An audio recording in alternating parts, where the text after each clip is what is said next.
쌍방울의 대북 송금 의혹을 수사하고 있는 검찰이 구속된 이화영 전 경기도 평화부지사를 재소환했습니다.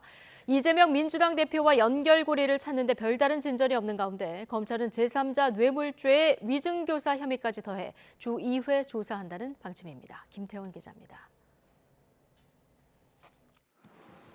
검찰이 이화영 전 경기도 평화부지사를 10여일 만에 다시 구치소에서 불렀습니다. 지난 2019년 쌍방울이 북측에 보낸 800만 달러를 이화영 전 부지사가 요청한 제3자 뇌물로 보고 관련 내용을 추궁하기 위해서입니다.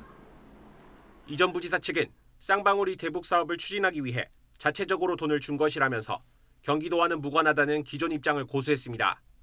대북 송금과 전혀 상관이 없다. 그리고 당시 경기도가 어떤 그 대북 송금을 대납을 받을 정도의 어떤 상황도 아니었었다.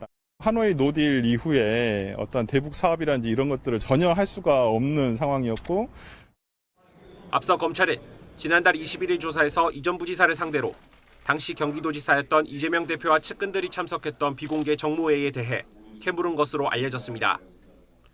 이때 이 대표가 대북 송금 관련 내용을 이 전 부지사로부터 보고받았을 가능성을 의심하는 겁니다. 검찰은 이 대표가 대북 송금을 알고도 묵인했다면 이 전 부지사와 제3자 뇌물죄 공범관계가 성립할 수 있다고 보고 이 부분 규명에 수사력을 모으고 있습니다. 하지만 의혹의 열쇠를 쥔 김성태 전 쌍방울 회장이 지난 1월 귀국한 뒤 벌써 넉 달째 검찰 수사는 제자리 걸음입니다. 이 전 부지사가 혐의를 부인하며 입을 닫고 있는 상황에서 이 대표와의 연결고리를 좀처럼 확보하지 못하고 있는 겁니다.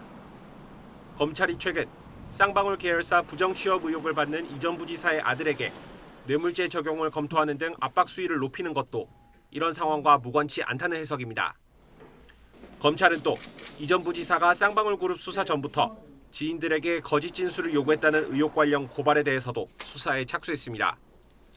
이에 따라 검찰은 이 전 부지사를 매주 2차례씩 불러 제3자 뇌물과 위증교사 혐의에 대해 강도 높은 조사를 이어갈 방침입니다. YTN 김태원입니다.